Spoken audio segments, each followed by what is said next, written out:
stol projekta Estetski, etički i ontološki izazovi postdigitalne umjetnosti koji se odvijao u Murkoje kolegija pri Centru za inovativne medije, čiji je voditelj, a ujedno i voditelj ovog projekta Tomislav Vranović ovdje pored mene i Georg Filip, koji će kasnije dati riječ.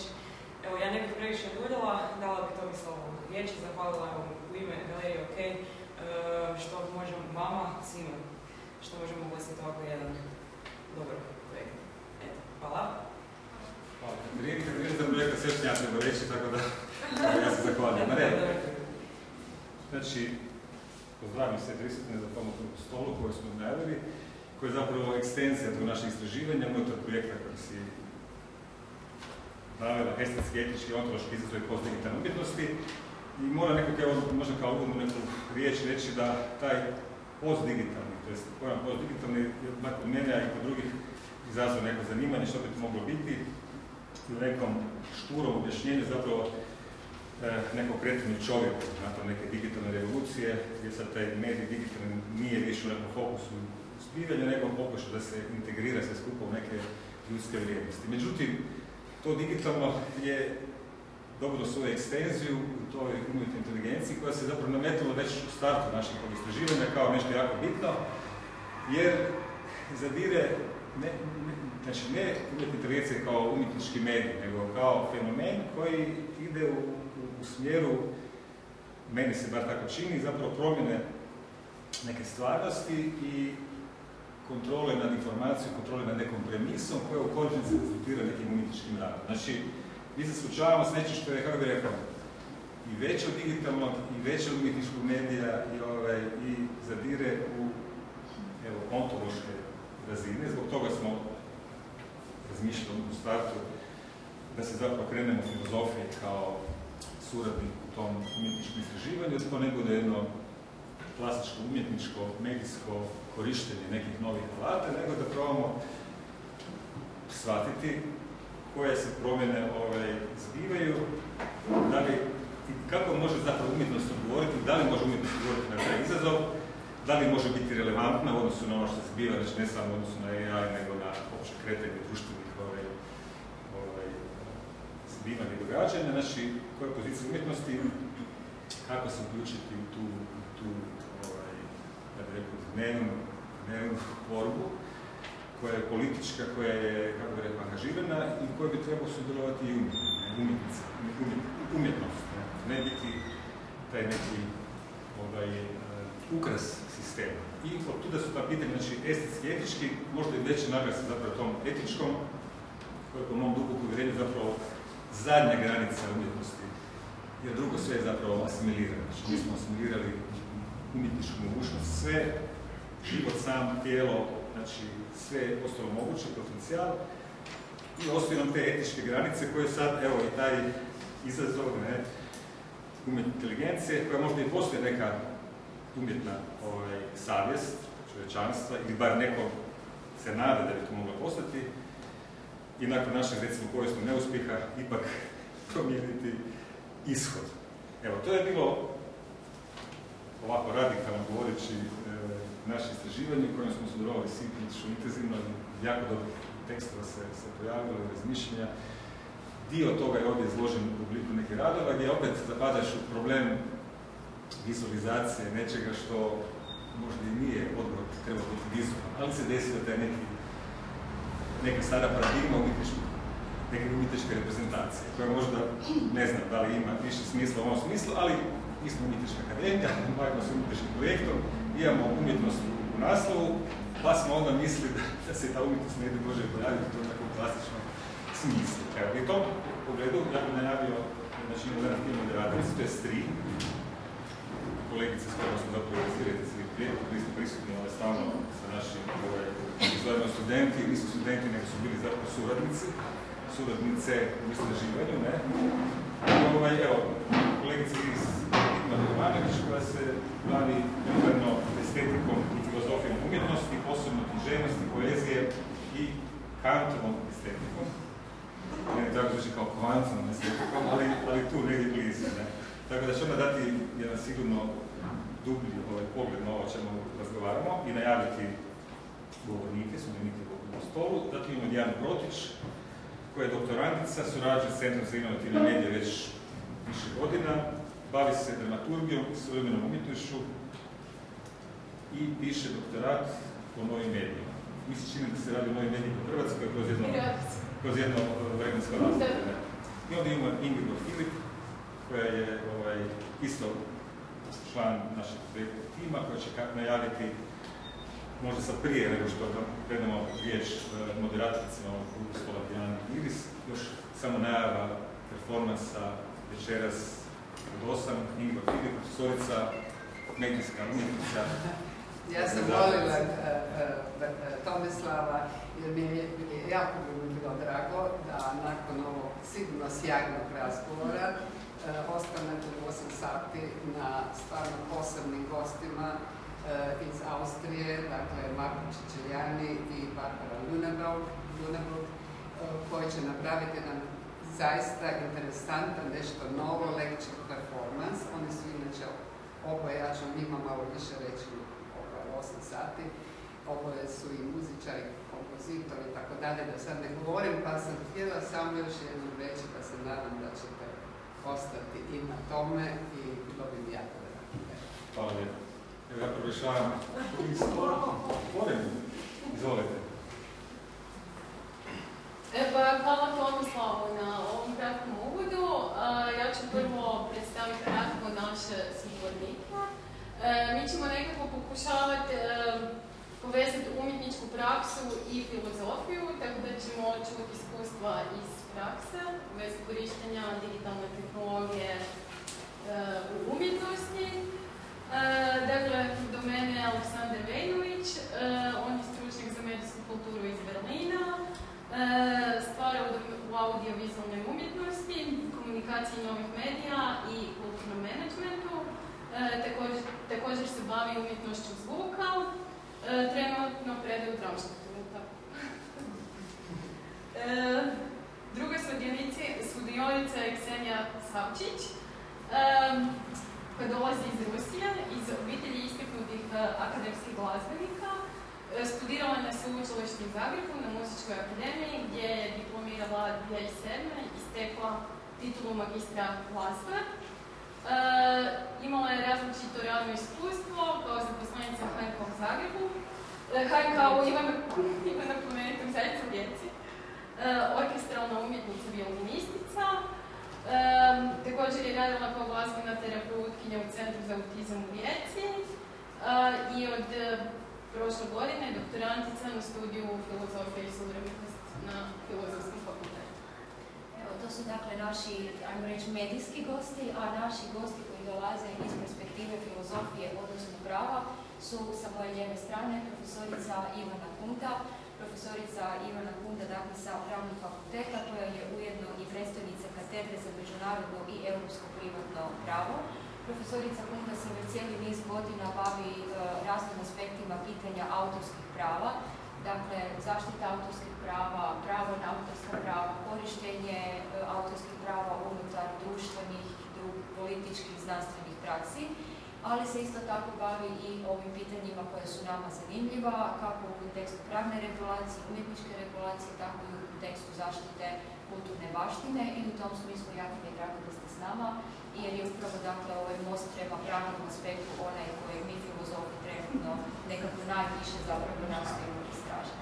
I moja druga gošća, odnosno druga naša večerašnja sudionica, je kolegica filozofkinja Milica Černi-Urban sa Akademije za primijenjenu umjetnost u Rijeci.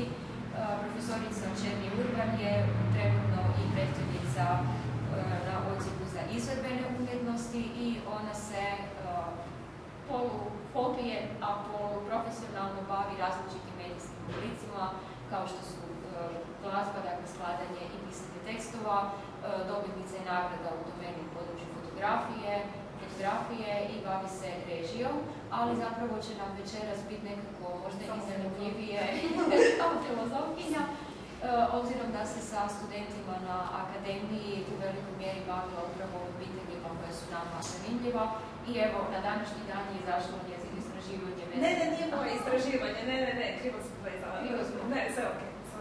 U svakom slučaju znam puno istraživanjima vezanima za korištenje umjetne inteligencije i zapravo ono što nam je zanimljivije pitanje toga kako kao publika doživljavamo i percipiramo interakciju sa umjetničkim dijelima koji su zapravo AI generated, što kaže.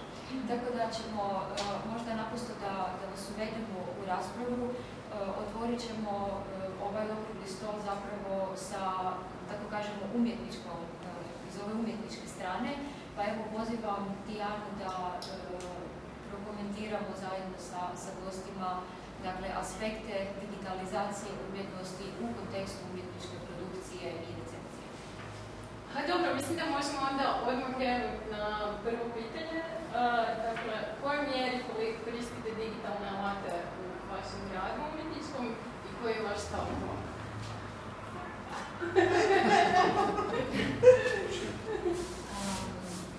Ja zapravo ja sam iskušena u svojoj praksi digitalnim alatima, znači ja sam ovdje sa svoje strane na ovom projektu napisala rad kroz koji sam htjela sagledati, odnosno primijeniti metodu deskriptivne analize na koncept umjetnosti, što znači da sam htjela umjetnost sagledati u svim mogućim kontekstima u kojima se koristi i onda pogledati kako se AI generated outputi odnose prema našem shvaćanju umjetnosti. S obzirom da dolazim iz vrlo umjetničkog backgrounda, za mene je cijela ideja da možeš upisati nešto i dolazi output koji ponaša ono što su ljudi učili stvarati kroz stoljeća u roku od 10 sekunde. Meni je bilo teško to usporediti s našom praksom kako ju ja poznajem. Očekivala sam drugačije rezultate, ali analiza teorija umjetnosti je pokazala da se zapravo AI outputi mogu opisati kroz sve generalne teorije umjetnosti, kroz reprezentacijsku, kroz institucionalnu, kroz ekspresivističku teoriju umjetnosti, jer na kraju krajeva ako gledamo s druge strane, AI modeli su trenirani na milijardama ljudski stvorenih komada umjetnosti i da parafraziram Artura Dante'a, na kraju krajeva što bi to moglo biti ako je trenirano na milijardama primjeraka, onda output ne može biti ništa drugo nego umjetnosti. Hvala, Aleksandar. Prije svega, samo da kažem, ovo mi je prvi round table na hrvatskom jeziku. Dakle, izvinjavam se, moj hrvatski nije baš na jednom akademskom nivou, ja ću se potruditi, malo ću da ubacim ako mi fale riječi na engleskom, a možda ću da izmislim neke riječi što još uopšte ne postoje u hrvatskom. Hvala na pozivu, jako mi je drago da sam ovdje u Rijeci. Dakle, digitalne alate, ja se najviše bavim sa zvukom.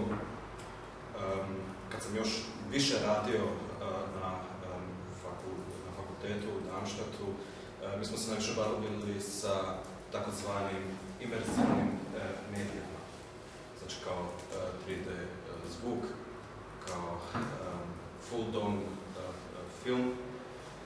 I pošto mi uvijek imali smo neku referenciju prema kulturi, medijska kultura, pogotovo teorija Marshalla McLuhana, su uvijek pitali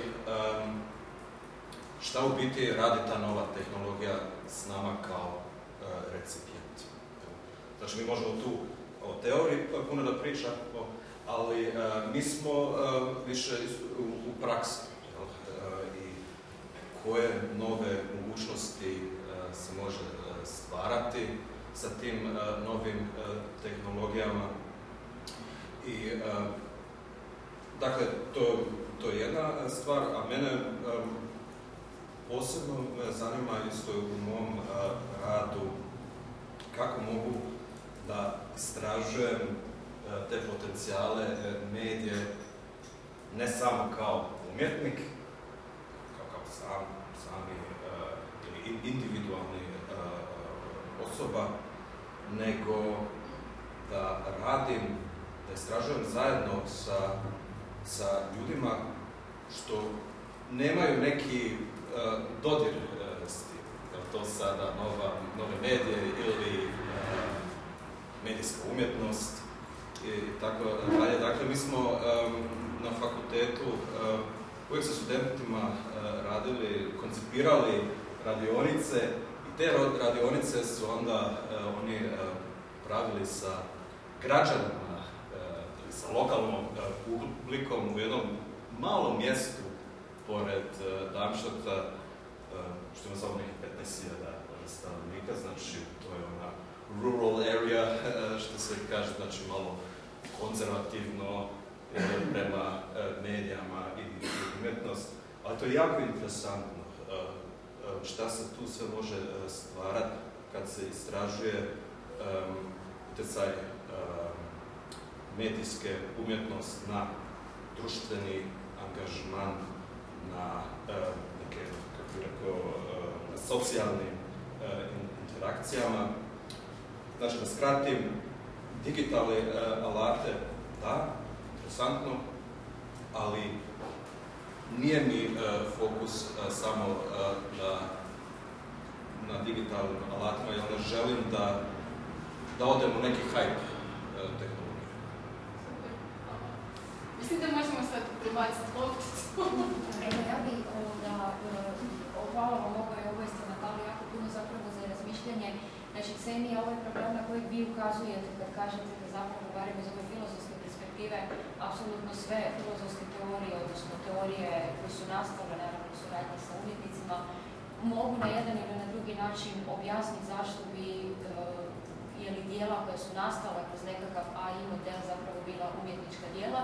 I s druge strane, evo, kolega koji kaže da iako je umjetnik, dakle bez problema se oslanja na te alate i zapravo je vaša nekakva svjesna odluka da to ipak ne preuzme u potpunosti vaše stvaralaštvo. Ono što se nekako čini se postavlja trenutno kao vrlo veliki problem je što zapravo ljudi nemaju taj stav o tome, nego je na neki način jedna ogromna hiperprodukcija zapravo upravo takvih dijela, što je samo po sebi bilo sasvim ok dok je to bilo nekakva eksperimentalna stvar.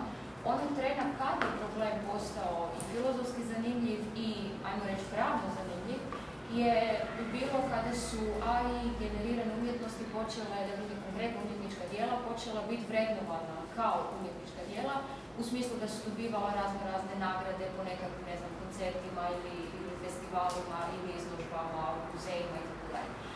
I tu se zapravo otvara ovaj naš veliki problem, dakle kako da zapravo riješimo taj jedan jaz koji se stvara između onoga što ljudi mogu stvoriti, onoga što ljudi stvaraju koristeći AI alate i sad nešto što kažu još nije došlo, ali će doći, a to je dakle umjetnost koju će onda u potpunosti stvoriti samo AI, dakle gdje će čovjek kao takav potpuno nestati. I mi bimo se nekako zapravo najviše bavili ovim srednjim, da tako kažemo, područjem, dakle kako bismo se trebali postaviti prema načinu na koji se zapravo korištenjem AI tehnologija danas stvaraju umjetnička djela. Pa bi ja zamolila Milicu, ako nam možeš onda predstaviti neke od ovih stvari koje si ti istraživala, da vidimo malo kako zapravo publika reagira na to, a onda ćemo otvoriti konkretnije ove etičko-pravne zapravo dileme. Mi smo samo to zaboravili reći na početku da bismo u jednom trenu naravno uključili publiku u cijelu ovu našu raspravu, tako da ako imate neko pitanje ili komentar, evo, bit će nam jako drago da nam se kasnije pridružite u razgovoru. Hvala Iris.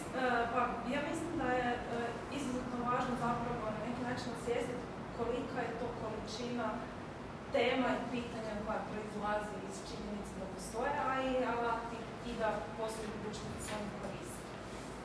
I ok, sad imamo taj jedan dio koji nam zaista koristi u životu, koji isto tako možemo postaviti kao etičko pitanje. Da li je ok da je stroj zamijenio neku službenika koji nam je dao kartu na aerodromu ili nije, što iz toga proizlazi, kakve to zapravo posljedice ima za nas kao društvo i tako dalje. Dakle, ne samo u tom dijelu, već i u zapravo području umjetnosti. Čitam je niz izuzetno važnih pitanja koje moramo osvijestiti i ne samo kao s jedne strane ono što kolega kaže, ok, ne želim da ga uzme hype oko korištenja AI-a, nego i kao publika. To je pitanje, to je ono cijeli niz pitanja. pitanje, prvo, da li je to umjetnost? Filozofija može ponuditi određene teorije, ona je uvijek nudila teorije, ali su se stvari radikalno i mijenjale. Upravo zbog toga što su se nove tehnologije događale. Neminovno je da umjetna inteligencija napravi neki pomak, pa bar u fokusu onoga što umjetnici rade, onda je naravno ono čime se bave. Imamo izuzetno važan problem autorstva. Dakle, ne samo on s pravne strane, kako ćemo regulirati, već i da se pitamo tko je autor. I što je potrebno da netko bude ne samo autor, nego da bude i umjetnik. Što opisuje umjetnik? Tko je umjetnik? S jedne strane, apropo tog istraživanja koje smo malo čas pričali, danas smo čitali istraživanje koje je provedeno prije nekih godina i pol, sudjelovalo je 400-tinjak, uzorak je relativno mali, ali nije važno, predočeni su ljudima i s jedne strane reprezentacijske umjetnosti, dijela reprezentacijske umjetnosti, dijela apstraktne umjetnosti, koje su s jedne strane generirane od strane autora, dakle ljudskih bića, i od strane umjetne inteligencije. I uveden je još jedan faktor koji je također jako važan, faktor intencionalnosti, odnosno namjere stvaranja, namjere izražavanja određene misli. Što god tu namjeru, to znamo da isto jako bogat filozofski pojam mogli staviti, i kakve su zapravo reakcije ljudi. Ono što je zanimljivo je da je veći broj od očekivanih pristala na to da su neka od dijela koja su proizvedena od strane umjetne inteligencije zaista umjetnička djela, ali je jako mali broj ljudi htio priznati stroju da je to napravio umjetnik. Dakle, imamo nešto što je generiralo umjetničko djelo, ali što nije umjetnik. I što je jako zanimljivo, to istraživanje je pokazalo da je u pogledu u estetskoj domeni imamo puno veću skepsu i puno teže pridajemo umjetnoj inteligenciji nekakve mogućnosti mentalnih sposobnosti, odnosno puno ćemo prije u pogledu primjerice moralnih kategorija priznati da je, odnosno reći da je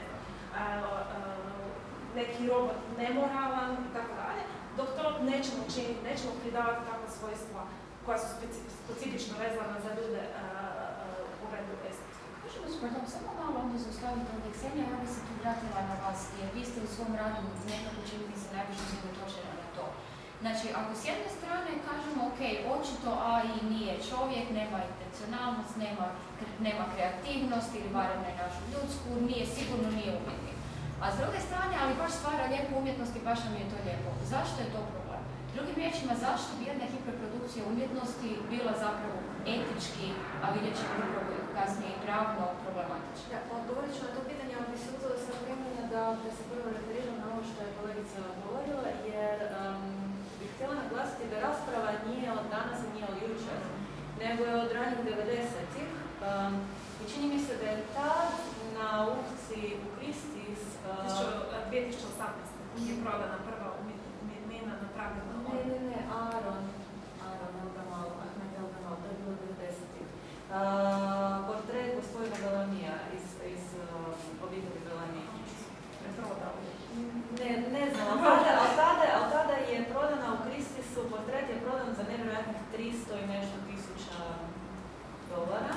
A mislili su da će biti maksimalno 10? Da, a mislili su da će biti maksimalno 10, da. I sad, već tada u 90-ima se odvijala ta rasprava i oko intencionalnosti i oko toga mogu li strojevi biti kreativni. Zanimljiva je promjena retorike, zanimljiva je promjena naše percepcije problema. Jer u 90-ima, recimo, Elgamal je izričito htio naglasiti da je to djelo, taj portret, da je djelo stroja, da nije njegovo. Iako je on bio jedini umjetnik koji je sudjelovao u treniranju tog GAN modela umjetne inteligencije. I rasprava je bila oko toga, on je zapravo potpisao portret sa dijelom koda, jer je htio da autorstvo pripada stroju. Danas su tendencije drugačije, slažem se, danas su tendencije da ne želimo pripisati autorstvo stroju, pa za to ima puno razloga. Mi smo umeđu vremenu zaštitili na bolji način nego što je bilo ono vrijeme proizvode umjetnosti kao intelektualno vlasništvo. Moj suprug je britanski skladatelj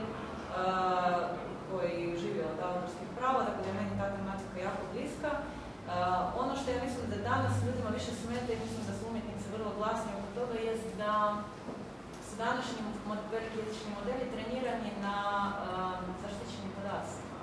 I oko toga je na zaštićenom data, na zaštićenim informacijama na koje baš upitno je jesu li imali pravo na to napraviti ili ne. I sad da se vratim na vaše pitanje. Tu ste zapravo već djelomično odgovorili. Dakle, ako svi to prepoznajemo kao umjetnost u smislu da uživamo u tome, da to vrednujemo, da nam je lijepo i tako dalje. Ali ja mislim da također postoji velika razlika između autorstva i djela. Autorstvo je čisto legalan pojam. Ali, budući da dolazim iz umjetničke obitelji, meni je jasan proces. Proces oblikovanja umjetnika je proces odricanja i proces oblikovanja samog sebe. I umjetničko djelo koje je stvoreno od strane čovjeka nije generacija, nije nešto što se dogodi instant u djeliću sekunde. To je produkt ne samo tog rada, to je produkt cjelokupnog oblikovanja. Čajkovski nije napisao svoju zadnju simfoniju na način na koji je napisao zato što je on radio taj određen period na toj simfoniji. Ona je rezultat njegovog cjelokupnog životnog puta. I zato sam sklona reći da ne bi smjeli uopće koristiti artwork, niti umjetničko djelo. Iako umjetnost je, očito ne nalazim trenutno nikakvu teorijsku podlogu da kažem da nije umjetnost, ali sigurno nije djelo. I to je zapravo dobar uvod za naš pravo slušanje ovdje. Dakle, imamo sad toliko mogućnosti. Je umjetnost, ali ne bi trebalo biti. Je umjetnost, nema veze, je li je ili nije. Je umjetnost, ali nema ovog... Hoćemo onda zaključiti uvijek ili ćemo pričekati? Možemo još malo, pa... Evo, možete samo da damo riječ ovoga pravnici, pa ćemo se vratiti na pitanje. Tako meni je sve da mogu i pričekati. U svakom slučaju hvala na pozivu da sudjelujemo u ovoj raspravi. Nama kao pravnicima je izuzetno važno čuti glas onih na koje se to pravo odnosi. I to je ključno. A kada govorimo o umjetnosti, onda je to praktički svatko. Cijelo društvo umjetnosti je upućeno svima u društvu ili velikom broju, ne svaka, ali to vi bolje razumijete. Međutim, generalno gledano, ona je upućena svima nama. I u tom smislu pravo mora odgovoriti na ono što se u društvu smatra bitnim i to štititi. Evo, prilike tako da pojednostavimo potpuno stvar. Umjetnost naravno je nešto što definira struka, što se definira, pokušava definirati dugo godina. Ali u pravnom tekstu, u zakonu o autorskom pravu, stoji da su autorska djela iz područja umjetnosti i još neka druga znanosti. Ali umjetnost je to područje koje se želi regulirati kroz autorsko pravo. I kada gledamo u neku povijest, onda možemo vidjeti da je autorsko pravo nastalo upravo kao posljedica razvoja društvenih okolnosti u danom trenutku koje su zahtijevale i pogodovale njegovu razvoju. Tu prvenstveno mislim, kada govorimo o europskom kontinentu, da mislim na Viktora Hugoa i činjenicu da on pati, nemoguće si platiti piće dok njegova predstava se izvodi. I od tuda nastaje zaštita autorskog djela, gdje on onda ostvaruje mogućnost da od toga živi. I tu nastaje taj cijeli koncept. Za razliku, to pričam zbog toga da bih napravila razliku sa američkim konceptom, jer ovo sve o čemu mi pričamo je i sa pravne strane gledano jedan sraz američke i evropske kulture, između ostalog pravne kulture i također. Budući da u Americi se autorsko pravo shvaća na drugačiji način. Ono je nastalo ne kao dio produženja ljudske osobe. Znači, kod nas u Europi mi smatramo da je autorsko djelo produženje naše osobe. Mi smo kao osoba u to ugradili sebe, svoju osobnost i to što je kolegica lijepo objasnila, ono je rezultat naših brojnih ranijih iskustava, znanja i sposobnosti, talenata i svega što smo doživljavali, što jesmo, a u Americi je to copyright, pravo da kopiramo. Ne da štitimo nekoga tko stvara, nego štitimo nekoga tko kopira. U toj razlici droit d'auteur i copyright možete raspoznati apsolutno sve što nas i naš mentalni koncept razlikuje od američkog. I odakle nam sva ta tehnologija i dolazi? Sa potpuno drugčijim društvenim kontekstom.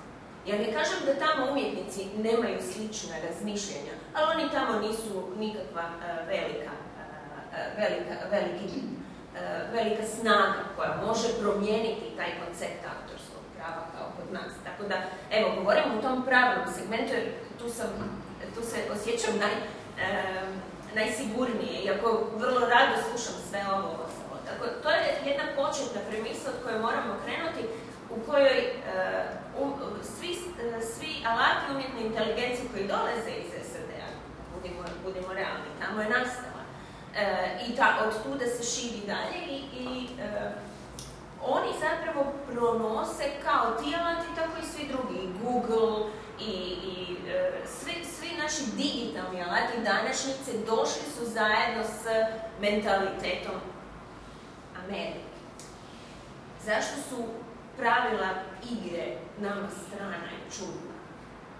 Zato što su došla iz Amerike i znači ona ne odgovara našem pravnom sustavu, ona su uvezena kroz naše korištenje i dok mi izreagiramo da bismo tu uveli reda, već smo daleko zakasnili. Tako da pravo je trenutno kasni najviše nego ikada, najmanje nego što će ikad.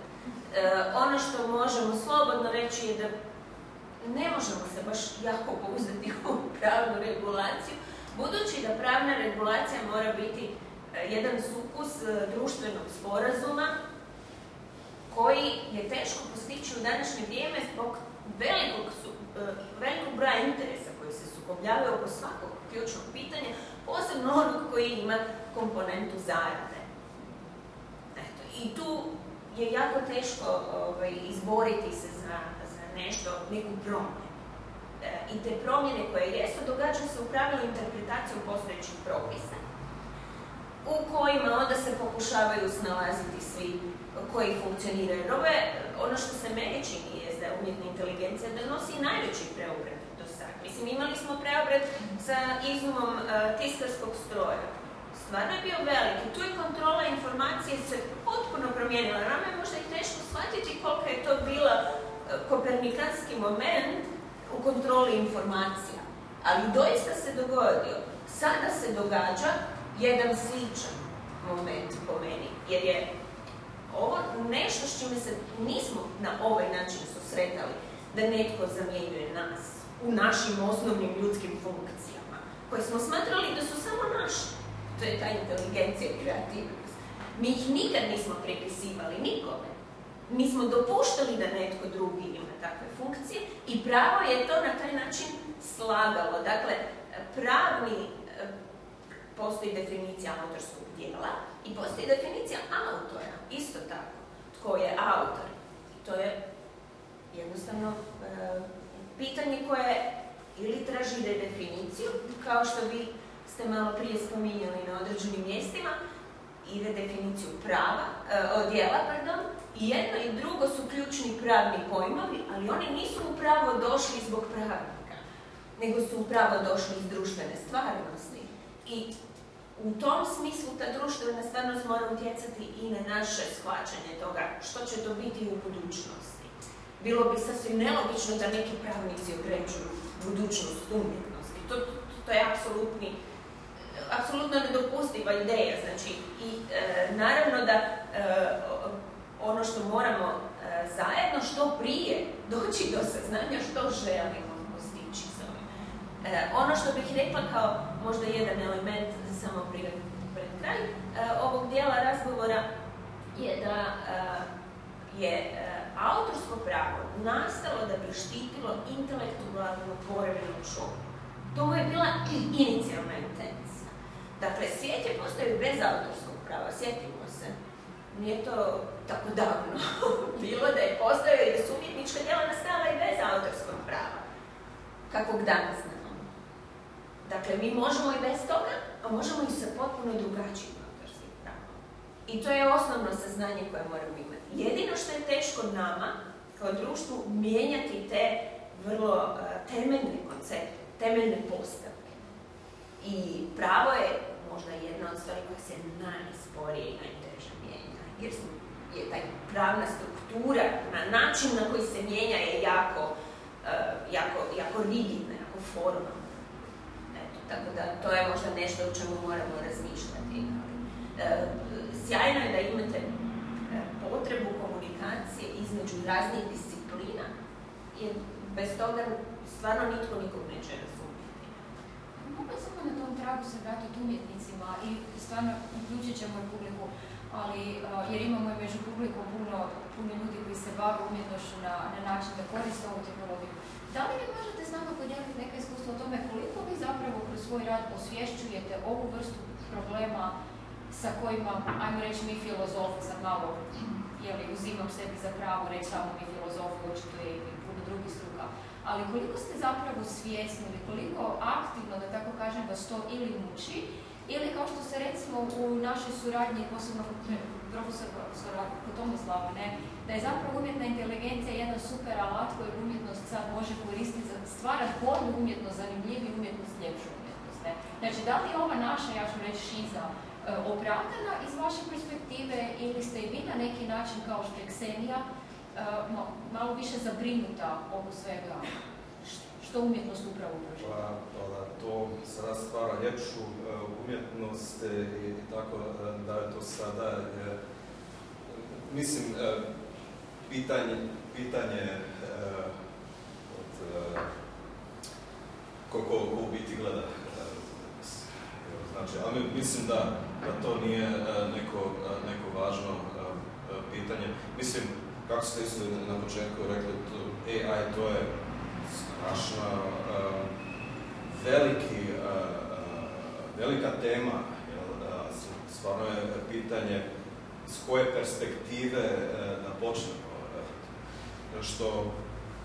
Što ja sam primijetio da kad se radi o artificial intelligence, da se to mnogo gleda pod jednim tehničkim aspektom. Ali stvar je tome da ta ideja iza AI je mnogo snaga. Ja mislim još iz stare Grčke da ima taj neki desiderat, ne znam, postoji ta riječ znači ta neka nada da se predaje odgovornost nečemu što nije čovjek. Dobro, to je sada samo ovako jedna sajt, informacija na strani, ali što se tiče sad te teme umjetnosti, ja se sjećam, to je bilo neki prije 10 godina, bio sam na jednoj konferenciji u Beogradu i bio jedan umjetnik iz Berlina, mnogo renomiran, što je pokazao slike što je jedna umjetnička inteligencija stvarno. Mislim, stvarno fascinantno i tako dalje i tada sam bio malo više naivan nego što sam sad, pa onda sam ga pitao, pa dobro, znači to da je to kraj umjetnika ako sada preuzme mašina. On je samo bio rekao da Bog da. Što je bio na početku šok, ali kasnije, dobro, nisam ga pitao šta misliš sad s time, ali šta je interesantno kod umjetnik nije samo tu da ako on radi sa jednom novom tehnologijom, da pokaže kako to su super, kako može dobre stvari da radiš, nego isto umjetnik i ispituje tu tehnologiju kritično. Znači, ja pretpostavljam da je on sa tom njegovom izjavom mislio to što sad se može da radi, to je u biti jedan kritični pogled na to. Dalje, malo van umjetnosti gdje mene AI pa me malo muči. To je stvarno u jednom medijskom kulturu. Mi smo sad, ja mislim da je to prije par mjeseci bilo gdje prvi fakultet, to je u Pragu, bilo što su ukinuli bachelorov, pismeni bachelorov rad. Zbog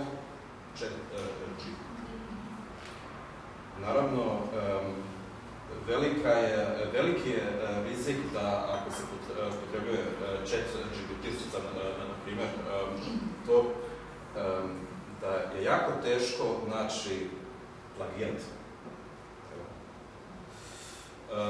Znači, šta su oni odlučili, mislim, prepostavljam, znači nema više pismeni rad, nego više će ići u praksu, usmeno, sve je to ok. Ali to je već, počinje se nešto kultivisat, što ja smatram da je to jedna strašna konsekvencija. Što to znači? Znači, ako mi pišemo nešto, vi znate to, isto i studenti, kad vi pišete jedan tekst, i uz procesu pisanja biti vam dolazi do razumijevanja, što Njemci to zovu erkenntnis, znači knowledge. Vidim da se to sada, ta odgovornost daje toj mašini. To je problematična konsekvencija. To mene recimo više muči, a što se tiče još jedan put umjetnost, nisam se nikad bavio baš sa tim temom autorskim pravom. Ja mislim da je veoma interesantan AI ako ga se kritično ispituje i ako se s njim može raditi kao dodatni alat, a ne da zamijeni čovjeka. Hvala za to. Ovo je jako važno jer nije uvijek jasno da ljudi tu razliku osvješćuju. Recimo, Ksenija, vi se, ako vas sad dobro shvaćam, čini mi se da dolazi iz nekakve upravo umjetničke sfere, gdje umjetnici sustavno govore, ali mi više nismo angažirani da bismo radili umjetničke stvari, jer sad sve te stvari stvaraju strojevi. Pa recimo u domeni vizualni umjetnici, ilustratori. Čini se da je strašno pala potražnja za ilustratorima, ljudi više ne žele platiti nekome da im crta knjige, ilustrira knjige, slikovnice i tako dalje, jer je puno jednostavnije, u smislu financijski jednostavnije, naprosto tako nešto dati stroju. Ksenija, ako vas ja dobro razumijem, to je nekakva ključna bojazan koja dolazi iz vašeg promišljanja o ovom stvari. Je jedna od, ali ja bi se nadovezala još na ono što je kolega rekao, je konsekvencija je jako teška ovo ukidanje pisanih radova, a za time se zapravo povlači još jedna zanimljivost, ajmo tako reći. Ovo je prvi veliki jezični model koji je postao javan, ovaj ChatGPT. On je treniran na internetu, on je treniran na podacima koji su bili dostupni na internetu, koji su svi bili human-made. I internet doduše nikad nije bio jako ljubazno mjesto ili sigurno, ali bilo je svega i svačega na njemu. Bilo je zaista originalnih ideja, bilo je zaista kreativnih ljudi koji su tamo stavljali svoje radove. Bilo je vrlo različitih tekstova. Međutim, sad, evo, u godinu i pol koliko imamo taj open source AI, dogodilo se da je internet zapravo postao preplavljen sa generated data. Znači, većinu naših podataka na internetu zapiše ne čine naši podaci, nego generirani podaci. I generirani podaci su toliko postali uniformirani da je svaka raznolikost se smanjila, postotak raznolikosti se toliko bitno smanjio da je obuka novih velikih jezičnih modela postala značajno teža, da sad postoji izazov. Jer više nemamo na čemu trenirati nove modele. Drugim rečima, novi modeli su bitno gluplji od ovih. I ne skroz pojednostavimo. Evo, možemo. Dobro, htjela sam onda nešto reći, jedno kratko. Možda bi bilo dobro definirati i kreativni ishod umjetne inteligencije i da već konačno budemo na čisto kome pripada umjetnost. Umjetnost je čin ljudskog uma, ekstaze, emocije i tako dalje, promišljanje. Znači to je jedan teški, mukotrpan posao, znam iz iskustva. Isto tako, alergična sam, to je moje osobno viđenje, strašno sam alergična kada čujem AI art. Dakle, pa idemo to konačno definirati, znači kome pripada umjetnost, a sve ovo što je generirano putem umjetne inteligencije, koji alergični sam na sam taj pojam, znači to bi trebalo biti nazvano sintetički vizualna kompozicija ili sintetički glazbena kompozicija. Znači, to nije ljudski proizvod, to je nekreativan proizvod koji je baziran na informacijama. Sad, naravno, pitanje je izvor tih informacija, da li su one autentične i tako dalje. Kao što vidimo, znači, svojevremeno pokazuje da današnji AI u tom kreativnom polju je u principu vrlo nekreativan i nadam se da će biti još manje. I kada pogledamo sve opći fenomeni tog hajpa AI-a, pa ljudi moji, znači, to je oružje, kao prvo. I uopće nemojmo više suportati taj AI, zato što svaki segment upućuje u stvari da je protiv čovjeka. Vidjet ćemo nove generacije. I sad imamo nove generacije. Da moram reći, neću reći gluplji, ali motoričke sposobnosti, psihofizičke sposobnosti i sve ostale sposobnosti njima uglavnom su zakinute. A šta će biti dalje? Pa, hoćemo li dalje suportati AI ili ćemo reći dosta tomu? Pa, uglavnom, sam biznis je isto tako usmjeren prema poslovanju uz AI. Vidimo non stop nekakve nove konferencije, sad će biti isto uskoro kao nekakva predikcija raznih gurua, šta će biti za 20, isto vidjela sam na MIT-u, kao šta će biti za 50 godina predikcije. Ma dajte, molim vas, mislim, to su takve gluposti. I sav taj hype je vezan uz biznis i pohlepu, i novac, i moć. Pa, mislim, ovo je onak krajnje vrijeme da stanemo tomu, zato što nemojmo se varati, ima puno više minusa nego pluseva. Evo, to sam samo htjela reći, hvala lijepo. To je, hvala puno, naravno, ako ima još nekog komentara. Ima kolega odgovor.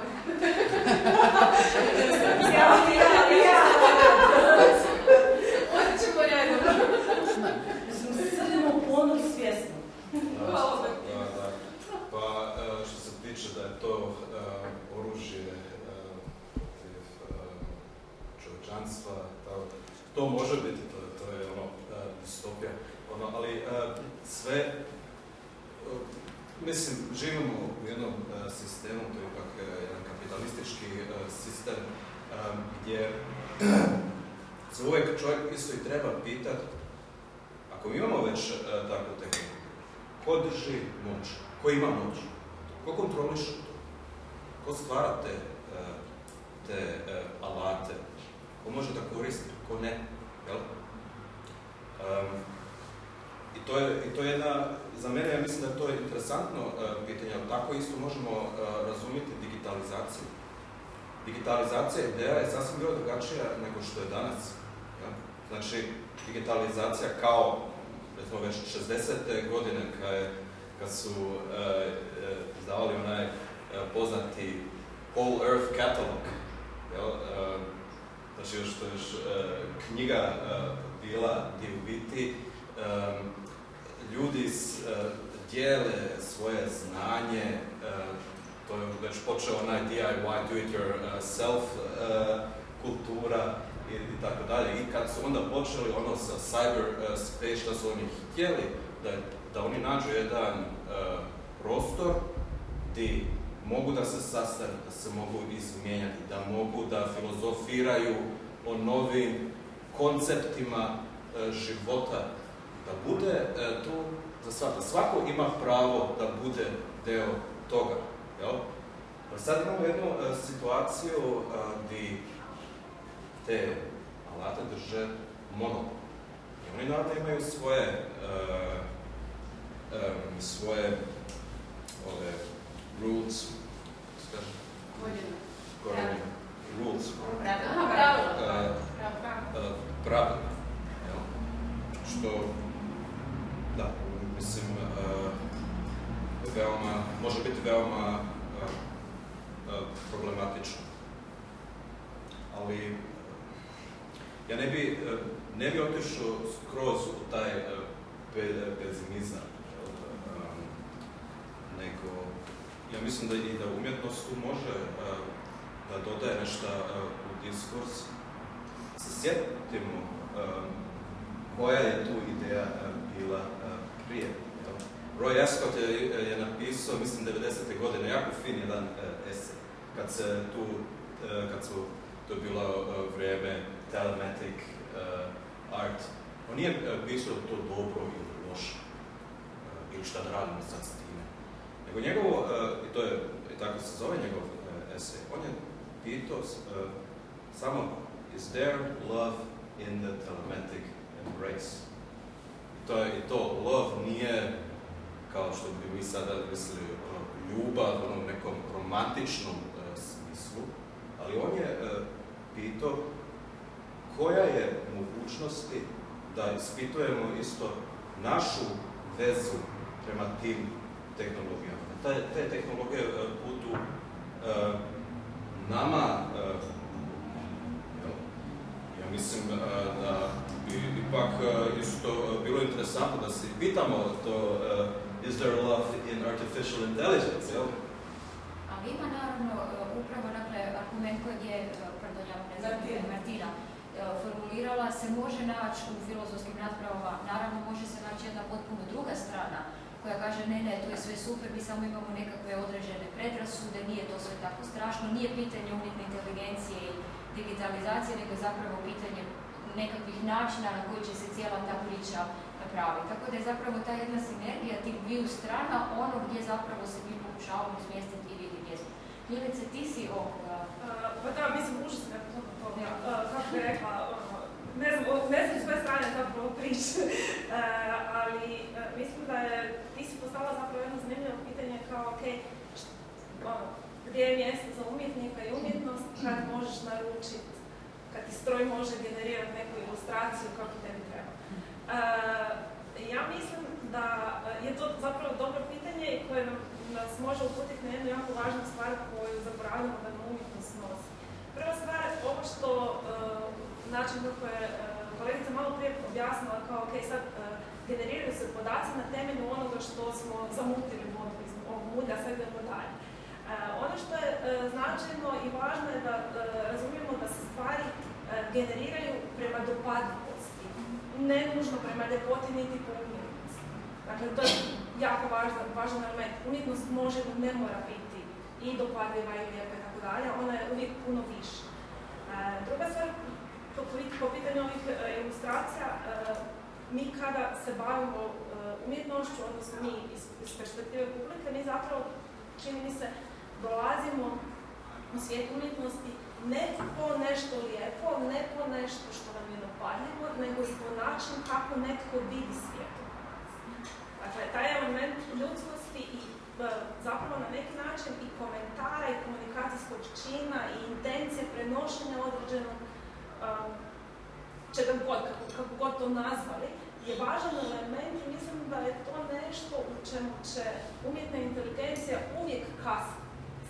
Hoćemo li mi umjetnu inteligenciju koristiti u umjetničke svrhe na način da ćemo njome manipulirati kao jednom od alata, pa će onda umjetnik stvarati nešto s pomoću toga, će uvijek biti različito od naprosto toga što vi kažete ne možemo to zvati umjetničko djelo kada to umjetna inteligencija napravi.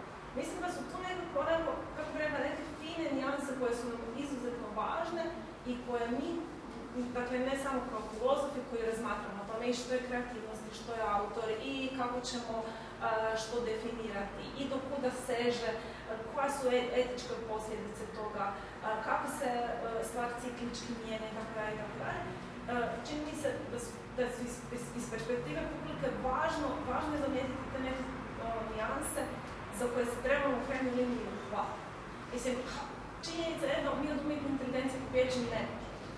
I činjenica je da imamo i užasno loše stvari koje se događaju zbog toga. Od toga da, ne znam, možete nekoga nazvati na telefon, netko vam kaže jednu rečenicu, te snimke možete generirati nečiji govor, možete ga ubaciti da pjeva, što recimo ja ne mogu, mislim, mogu, ali grozno zvuči, ali mogu zvučati dobro. Kako bi rekao? Možda od mene napraviti nešto skroz drugo i mi od toga pobjeći ne možemo. Samo je pitanje toga što zapravo, da li ćemo i dalje tragati za time nečim što nam je specifično u umjetnosti, da li je to nekako specifična vrsta iskustva koja je povezana između ostalog sa tom nekom komunikacijom koja postoji s autorom, dakle ne sa strojem. To će vrijeme pokazati, ali ja u principu, kako bi rekla, ne možemo zaobići to što je, samo je stvar o tome što možemo koristiti odgovorno, pametno, možemo osvijestiti te neke elemente, možemo se baviti nekakvim tim sivim zonama koje postoje između. A koliko zapravo publika razlikuje? Sad se bojim reći art AI generated, ali ne zato jer dijeli paše. Ja sam isto imala sad na zadnjoj svojoj izložbi od njih tamo 11 projekata, radova i jedan je pripadao isto sa tehnikom rađenom AI.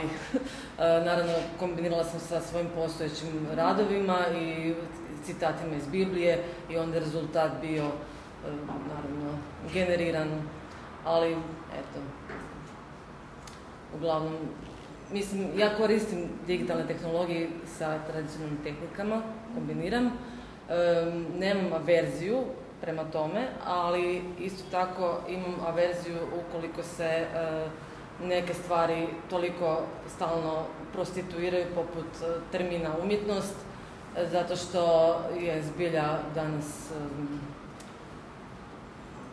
jako ružno vidjeti šta se čini i šta se podrazumijeva pod umjetnost. Možda bi sad bilo dobro da pogledamo slike koje ste nam donijeli, čisto u kontekstu ove rasprave možemo li zapravo da ne znate tko je autor, da ne znamo tko je podrijetlo. Upravo to za mnoge ljude je problem što nije, mi kad mi tu govorimo o publici, svi nekako mislimo školovani, ljudi s iskustvom, ljudi koji se s time bave i tako dalje. Dok je recimo s druge strane za mnoge ljude puno veći problem u tome što ova druga, da tako kažemo, manje, publika manje uključena u ovaj segment, čini se puno teže razlikuje kada je nešto art maker, kada nije. Ja sam donijela par primjeraka nekih koji su meni bili zanimljivi. Ovo je novi Rembrandt iz 2016. To je moguće da ste već zapazili negdje. Nego mene je fascinirala činjenica da je tim znanstvenika i umjetnika, filozofa i raznih tehničara zapravo osmislio jedan alat umjetne inteligencije i u 3D printanju napravio zapravo layered sliku koja je pokušaj da se napravi slika kako bi izgledala nova Rembrandtova slika da je on sada slika. Mislim, to je smiješno, ali na temelju 346 njegovih slika koje je obradio taj alat, koji se sastoji od tih dubokih neuronskih mreža i koji je zapravo tako pojačavao rezoluciju slika za 300% u odnosu na ono što mi možemo vidjeti, hvatajući te razne sitne detalje. Klasificirao je 400 lica sa tih slika i oni su uspjeli ga istrenirati da mapira 67 točaka na ljudskom licu i na taj način su vidjeli kako je Rembrandt stvarao ta lica. Zapravo, pronašli su mu nekakav prosjek ili ne znam što, neku formulu su tako izračunali i ovo je bio rezultat. Dakle, ukupno je 6000 tih bitnih elemenata, parametara uzeti u obzir da bi se na svakoj slici, da bi se ovo kreiralo.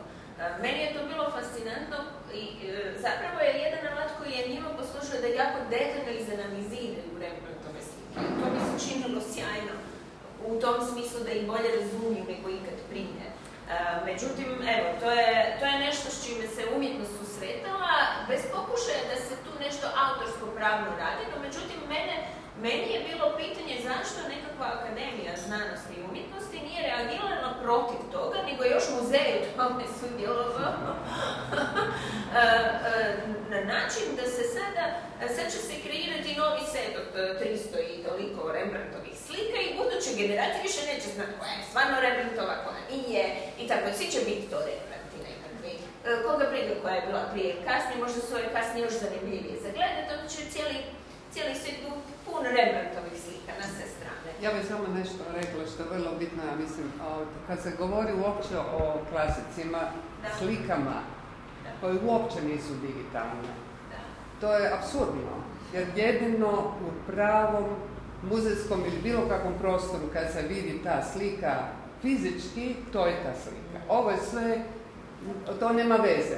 To da neki umjetnik koristi kao alat, pokuša neke svoje napraviti interpretacije jer se bavi digitalnom umjetnosti je druga stvar. Ali ovo uopće bilo kakvog od klasika nema nikakvog smisla, nema veze s ničim. S time da je ovo slika koja je na platnu i na ovo je ulje. Ovo je ulje. Da, mislim, u tom se radi. Ona je slika na platnu jer je 3D printer isprintao. Ovo je ulje na platnu, ovo je samo slika ulje na platnu. Znam, ali mislim, nema veze s Rembrandtom. Napravite bilo koju sliku, svejedno, to nema veze s Rembrandtom. I sad je pitanje sljedećih generacija što će oni o tome misliti i koliko ćemo mi njima zapravo to sve zamagliti. Ali to je već zamagljeno. Ali vi polazite od pretpostavkama da u velikim svjetskim muzejima stoje originali. Dobro, ja ne znam sada taj dio... Velika polemika se vodi o tome isplativo. Da. Ali u svakom slučaju meni to nije problem, čak i ako nije original. To je nešto što je taj čovjek stvorio, ali ovo nije stvorio, zove se Rembrandt, ne? I ljudi poslije neće znati razliku većinu. Tako smjeru ćemo. S primjerom gdje su ljudi reagirali. Nedavno je isto neki od ovih modela bio korišten u tome da se proizvede punih sat vremena jednog stand-up komičara koji je preminuo već prije nekoliko godina, George Carlin, i pod naslovom Why is it good to be dead, tako nešto, ili nešto slično, nešto u tom stilu. I njegova obitelj je reagirala i sad je oko toga pokrenuta. Tako je, mislim, s pravom, to je jedna zaštita prava, to se bez Rembrandtova obitelj ne može reagirati, mislim, to je i očigledno. Ali zato postoje institucije kao što su Nacionalna akademija znanosti i umjetnosti koje su evropskim barem propisima su im dana prava da štite kulturnu baštinu svoje države. I meni je to nevjerojatno da mi na kremama imamo Doru Krupićevu i ne znam što. Mislim, meni je to sve degutantno, evo, moram reći. Da ne možeš prodati kremu pod nekim normalnim nazivom, nego moraš koristiti neke elemente svoje kulturne baštine i profanizirati ih, na taj način učiniti ih potpuno svakodnevnim. To je apsolutno pogrešno, jer onda poruka koju one nose se potpuno gubi među ljudima. Ne znam, nove generacije će to prihvatiti kao najnormalniju stvar, da kako? Kao što je nama normalno da umjetna inteligencija nam predlaže koji tekst upisujemo u Google tražilicu. Naravno da nam je to normalno i mi smo oko toga u šoku. Ali probajmo razmisliti da li bismo isto trebali biti, jer to je prijedlog naše sljedeće misli. Tako da, to smo prihvatili još zgodno nam je, ne moramo se utipkavati dalje, ali to je isto taj alat. Samo što je ovo naprednija varijanta. Jer ono što sam htjela reći i skrenuti pozornost, Evropska unija sada donosi, evo, mislim, one usaglašuju, svaki dan će izaći zakon o umjetnoj inteligenciji. U definiciji sustava umjetne inteligencije stoji da je to sustav koji s manje ili više autonomije predlaže, odlučuje. Znači, to su teške riječi, to nisu riječi koje nisu zamjenske za čovjekove uloge. To su upravo one najodgovornije čovjekove uloge koje nosimo. Zato hoću reći, tu je zbilja jedan veliki pomak u zamjeni čovjeka nečim drugim. Ova slika tu je slika koju je neki američki umjetnik bio predložio, odnosno izlagao na izložbi u Koloradu i dobila je prvu nagradu, generirana umjetnom inteligencijom. Međutim, on je pokušavao objasniti kako on jako puno truda uložio u njezin konačni izgled. Znači, on je neku bazu generirao uz pomoć umjetne inteligencije i onda je nakon toga, ne znam, nekoliko stotina promptova mijenjao da bi postigao ovaj konačni ishod. I evo, to je recimo jedna od situacija i tu smo imali odluku odnosno Američkog ureda za autorsko pravo iz 5. rujna 2023. U kojoj je zapravo on tražio autorsku pravnu zaštitu. Jer u Americi ne možete dobiti zaštitu u smislu naknade štete ako ne registrirate autorsko djelo, za razliku od Europe gdje možete. I zato oni svi traže tamo zaštitu, a kod nas niko ne traži pa nemamo praksu baš toliko. A kod njih je ta praksa već uznapredovala upravo zbog toga i ured mu je rekao da s obzirom da nije pojasnio da nije bilo nikakvih elemenata kojima bi on pokazao da je postojao creative input or intervention from human author, ne može postati autorsko pravno zaštićeno djelo. Evo, to je bila formulacija koju sam izvukla iz same odluke, tako da možete vidjeti. Da. Zanimljivo je za ovu sliku kad je on dobio prvu nagradu, da su se drugi umjetnici jako pobunili. Na što je on rekao da nije varao i da neće odustati od svoje nagrade jer je smatrao da je to na isti način umjetničko djelo kao što je to rebrand izložbe, da tako kažemo. A ovi vaši komentari stvarno po meni jako dobro ukazuju upravo na ovo što nas ovdje muči, što je za ljude koji su makar onako malim prstom jedne noge umočeni u umjetnost, sva ova naša pitanja su besmislena jer naravno da to nije umjetnost. Dok s druge strane postoji to jedna gomila ljudi koji ne razmišljaju na taj način i koji, nažalost, ja bih rekla, ne vrednuju ovaj umjetnički segment koji vi do te mjere naglašavate, jer imate toliko radikalni stav da ne biste da radite čak razliku između originala i kopije originala koji onda služi za ove svrhe da nama to djelo bude dostupno. Što zapravo i je razlog zbog koje mi radimo na ovakvim projektima, jer upravo pokušavamo iščačkati gdje je onda ta razlika.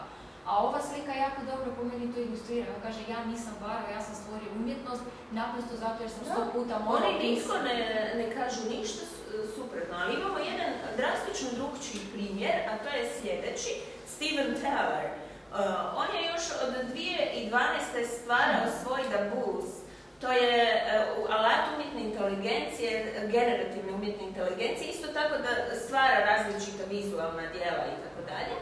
I između ostalog stvorio je ovo djelo i tražio je pred Uredom za autorsko pravo u SAD-u zaštitu također kao autor, odnosno kao autor je naveo taj The Bulls, ne sebe, nego alat jer je rekao to je potpuno stvoreno djelovanjem tog alata, ja nisam intervenirao uopće. On je zapravo išao preispitivati postavke, ne? Ali on je prvenstveno tehnički, mislim, vjerojatno ima nekakvih umjetničkih, naravno, ali je tehničar očito jer može stvoriti takve alate i on je i kod patenta isto tako imamo s njim cijelu sagu po cijelom planetu oko patenata. Dakle, on je tražio zaštitu za svoj alat umjetne inteligencije kao autor. I onda je dobio odbijenicu, sve do Vrhovnog suda SAD-a je išao i tu je potvrđeno da samo jedino čovjek može biti registriran kao autor nekog djela, a to je potvrđeno i u patentima, to vam nije bitno kao izumitelj, ne može biti ovako, bar za sad. I u Europi je to potvrđeno.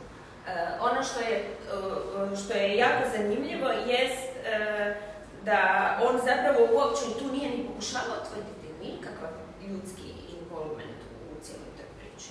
I onda imamo zadnju stvar koja nas vodi u Europu, to je Scent of the Night.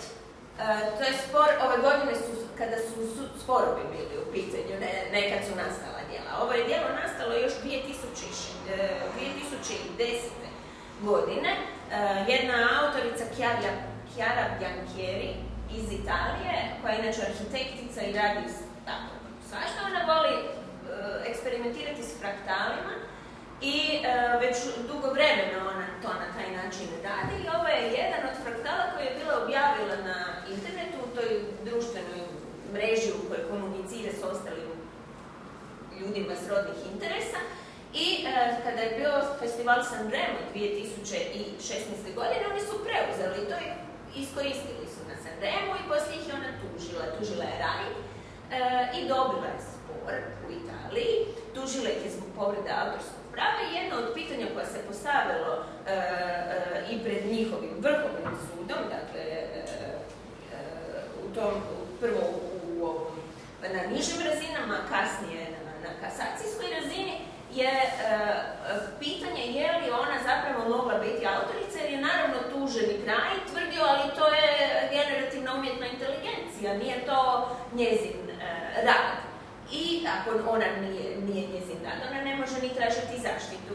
I ona je onda pojasnila da je zapravo koristila alat apopsihis na svjetlosnim efektima, kompoziciji, progresiji od hladne pozadine do toplog središta i tako dalje, objašnjavajući te neke elemente svog umjetničkog rada na tom fraktalu, bez obzira što je sve to odradila uz pomoć nekog alata, mislim, imamo i kist i platno, to su isto neke vrste alata gdje se nešto bilježi, tako u digitalnom svijetu isto mora postati nešto i neki način da se bilježi.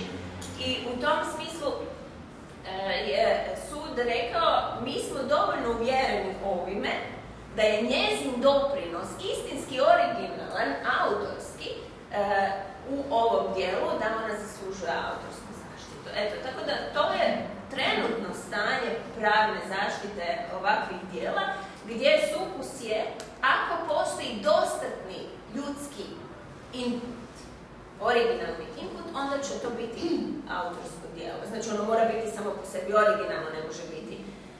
I tu dolazimo do one prethodne priče, a što je sa time da su alati trenirani na dijelima od ranije i onda, mislim, i mi smo trenirani na dijelima od ranije. Samo ne tako dobro. Ili malo više personalnije smo trenirani na taj način da smo selektirali bolje ili ne znam, malo drugačije, ali istina je da je s druge strane taj argument stoji da je i svaki čovjek sadašnji stvaratelj isto tako treniran na svemu što su do sad ljudi stvorili i nadograđuje nešto svoje, da je neku svoju dodatnu viziju ili slično.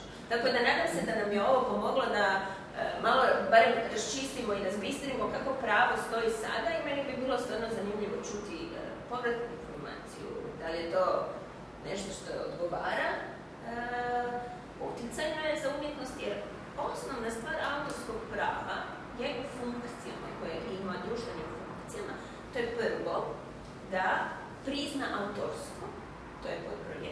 Drugo je da nagradi autora i treće je da pruža poticaj autoru za daljnje stvaranje. 3 osnovne funkcije autorskog prava u teoriji.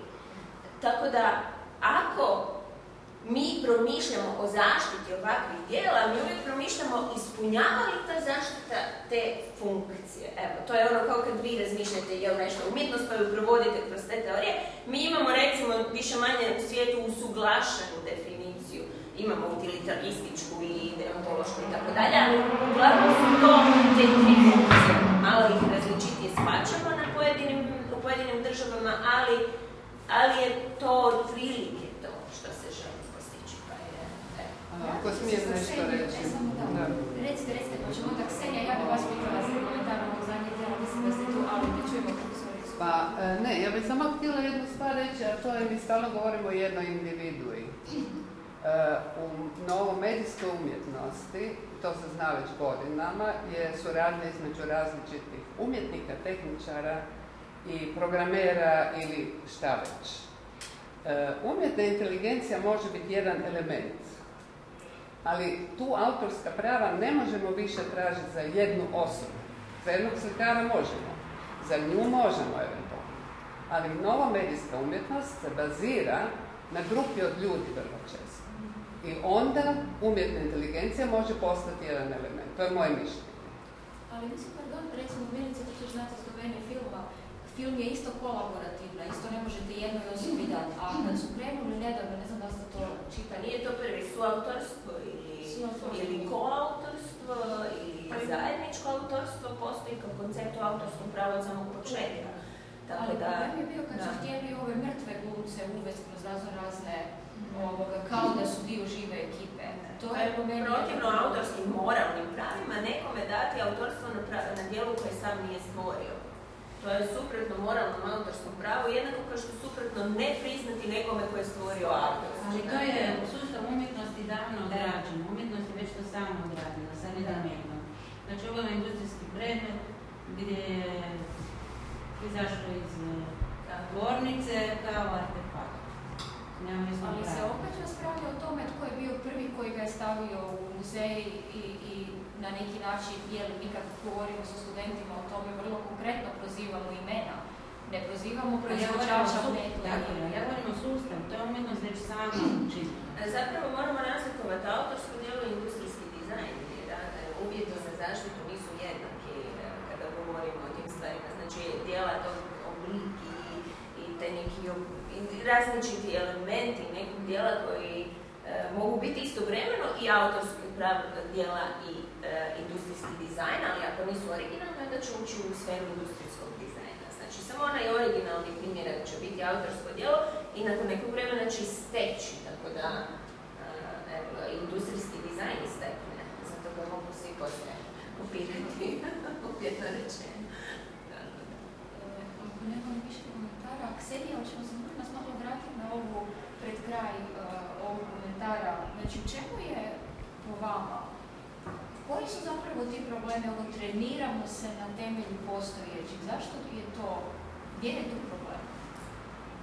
Pa, mislim, za nas umjetnike to nikad nije bio problem. Mi smo svako u svojoj sferi, mi smo prolazili obuku za koju smo kao društvo zaključili da je najbolje. Evo, konkretno, ja s obzirom da sam akademski glazbenik, mogu posvjedočiti da su škole sviranja klavira, recimo, kao i violine, su definirane krajem 19. stoljeća, početkom 20. već jako dobro oblikovane. I mi slijedimo tu praksu, zato što nema potrebe izmišljati toplu vodu. Ja sam umjetnik izvođač, ja nemam ovu dimenziju gdje ja zapravo stvaram nešto samostalno. Ali ovo po pitanju zaštite onog dijela koji je umjetnik sam stvorio, pa ja mislim da je to Europska komisija u svom prijedlogu imala vrlo slično ono što je profesorica Kuga govorila, ali ja mislim da to samo dotiče površinu problema, jer problem je više društvene prirode, više dublji od toga, jer ovi veliki jezični modeli su donijeli privid, donijeli su zabludu da svatko može biti kreativan, da svatko može proizvoditi umjetnost tako što će unijeti neki opis i dobiti neku sliku. I to je vrlo opasna zabluda i kažem, posljedicu već imamo, posljedice već svjedočimo. Znači mi sad imamo velik problem kako istrenirati bolje modele jer je input bitno lošiji od onog izbornog. I još bi se samo nadovezala na komentar prvi. Ja se apsolutno slažem, to je bila moja intuicija. Moja intuicija prva je bila da jednostavno ne može biti umjetnost. Međutim, ja sam trenutno studentica na doktorskom studiju filozofije i ja sam krenula onim putem, ajmo pogledati što kaže literatura, ajmo vidjeti što kaže naša teorija umjetnosti. I naše teorije umjetnosti pretpostavljaju čovjeka, pretpostavljaju osobu kao autora. Ali sve su dobro s obzirom na povijest umjetnosti, kako se umjetnost razvijala, koliko se mijenjala njena svrha, kako je došlo do ready-made-ova, pa kako je došlo do potpuno apstraktne umjetnosti. Onda su se i naše teorije umjetnosti mijenjale. I sad su toliko široke da doslovno bilo šta može stati unutar tog, pod taj kišobran. Tako da moramo redefinirati pojmove, a to nije brz proces, to je ovo što profesorica Kunde naglašava. Filozofija je još sporija od prava. Mislim, još uvijek stvarno koji ne nemaš A koji je najsporiji? Ja mislim da smo mi. Za filozofiju kažu da se nije makao od Platona. Pa nismo ni mi od rimskog prava, tako da. Šalim se, ja. I s obzirom na ovakav pesimistični kraj, idemo možda još samo za jednu turu ovoga pitanja, jer čini se da se to nekako stalno vraća. Vi ste jako pesimistična glede toga i moram reći ja nisam pesimistično, ne. Ne, ja sam da zbog to što se htjeli reći da sve loše promatrača. Ja se smatram realno. Evo toliko o tome. A i vrlo sam inače optimistična ovako u životu, ali po pitanju ovoga kad vidim neke stvari,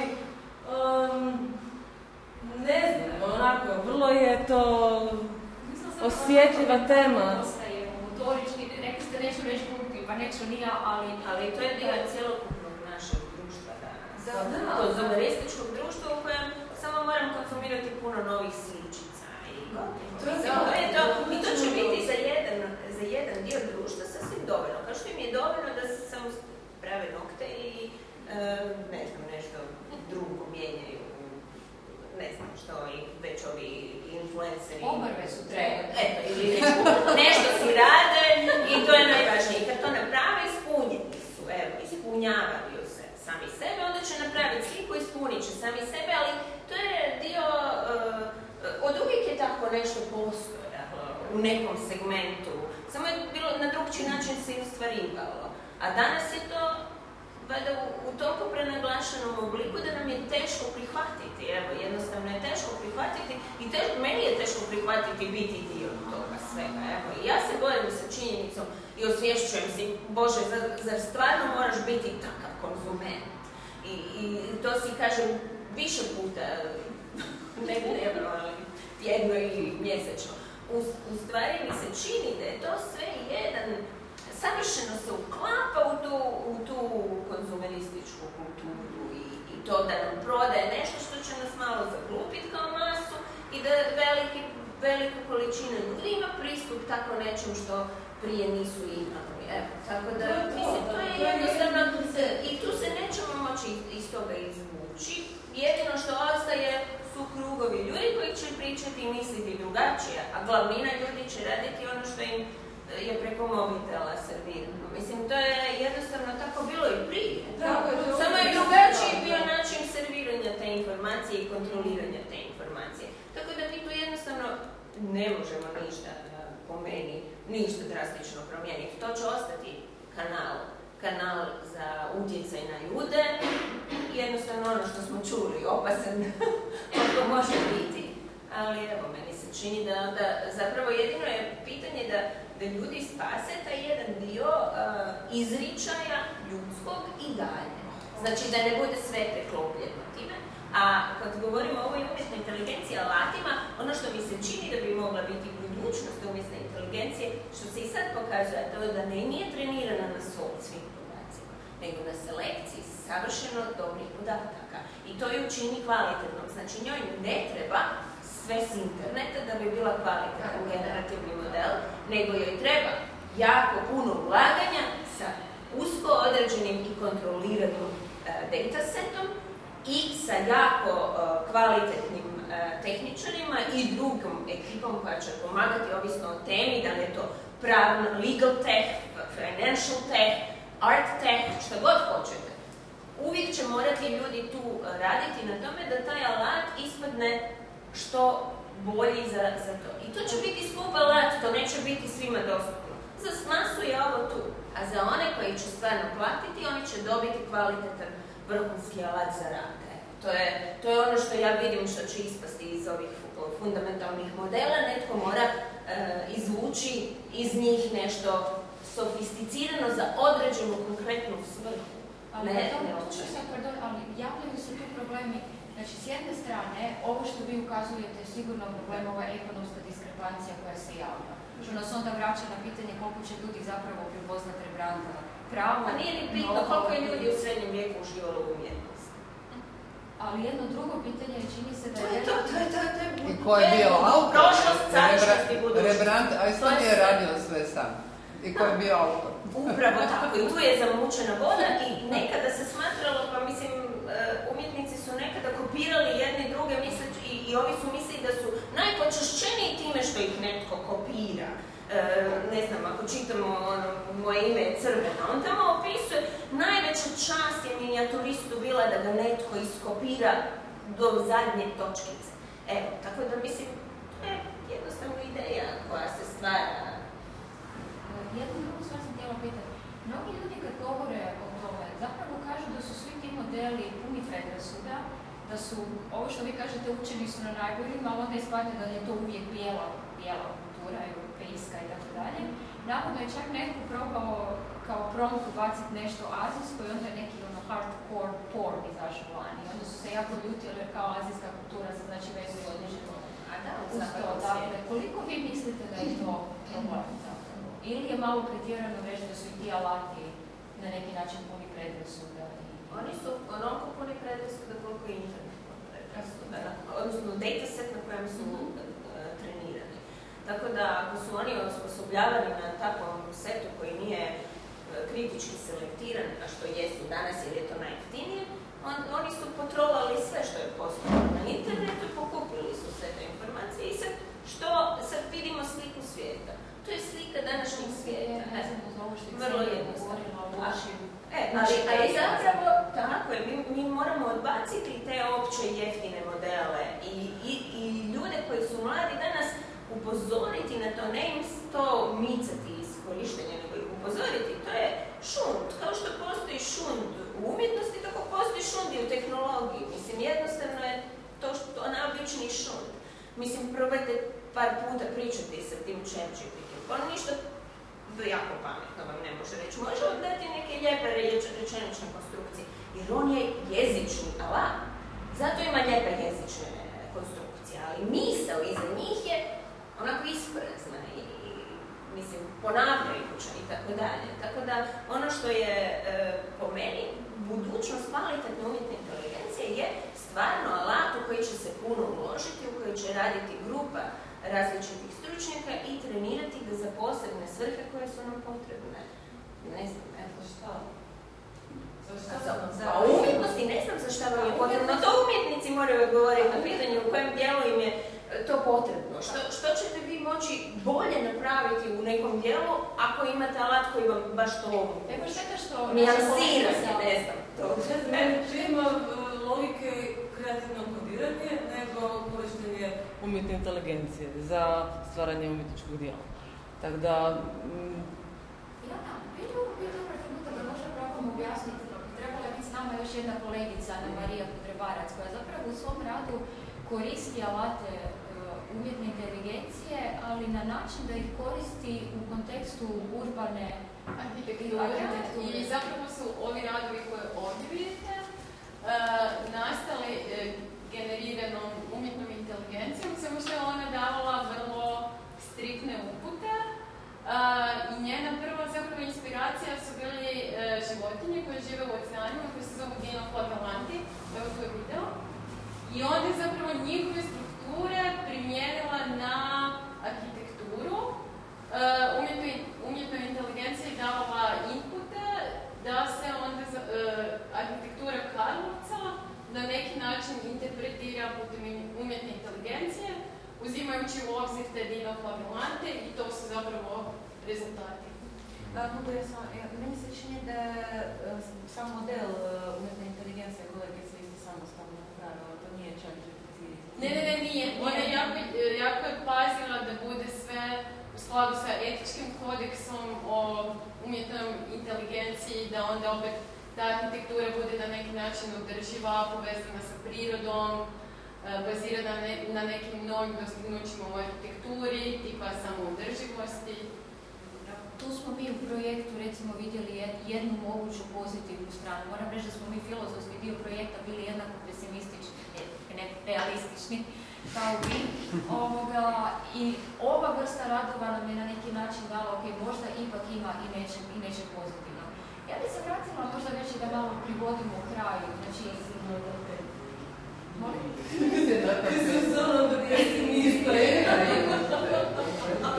Ja zapravo potpisujem sve što ste rekli.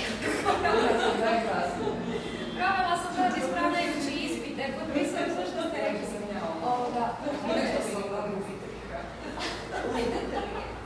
Da plakala.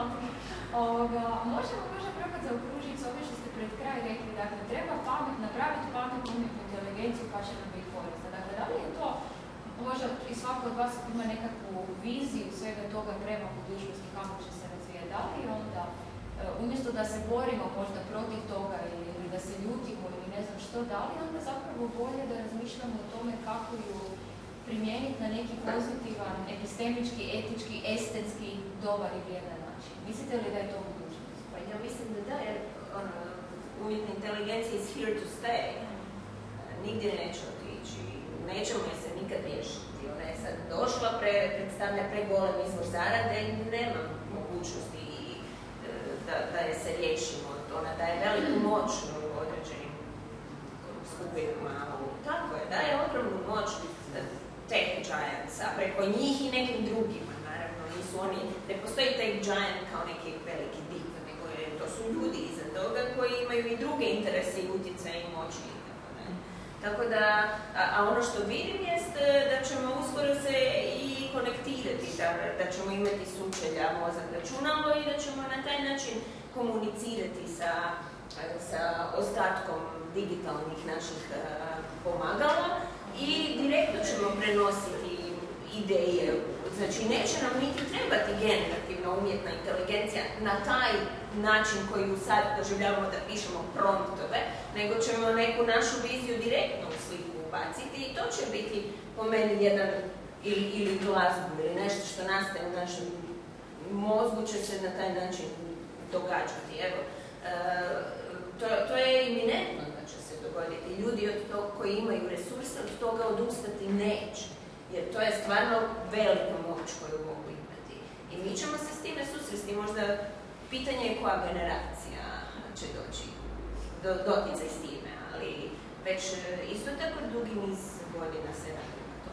Sad je samo pitanje koliko novaca će se ubaciti u takva istraživanja, a očigledno da je to veliko. I zato mi se čini da je zapravo najvažnije ne odbacivati te stvari, nego ih pokušati razumjeti što bolje, pokušati vidjeti koje mogu imati korisne funkcije u našim životima u skladu sa nekakvim etičkim vrijednostima koje želimo zadržati kao društvo, kao čovječanstvo. To mi se čini da je možda najvažnije, da to bude, što bi rekla Europska komisija, human-centered razvoj. Čovjek bude u središtu tog razvoja. Ako čovjeka izgubimo iz vida, onda doista, onda smo u problemu. Ja sam malo optimističnija ovdje. Ne, apsolutno se slažem sa svim ovime i smatram da apsolutno imamo to što imamo na tanjuru i to otići neće. I da moramo se koristiti sve moguće resurse da bismo to koristili na ispravan način, što bolji, što humaniji, ali isto tako mislim da kao i u svemu u životu uvijek postoji pozicija i opozicija i mislim da je izuzetno važno njegovati i da će to biti sve važnije kao kad jedete, ja volim slatko, kad jedete jako puno slatkiša i onda u nekom trenutku važno je doći dosta. Ipak, koliko god to može ići do beskraja, u nekom trenutku ipak dođe onaj trenutak u kojem kažem, ok, ali možda više ipak ne to, ili ne znam, kao kad, ne znam, binđate seriju, u nekom trenutku morate otići u šumu.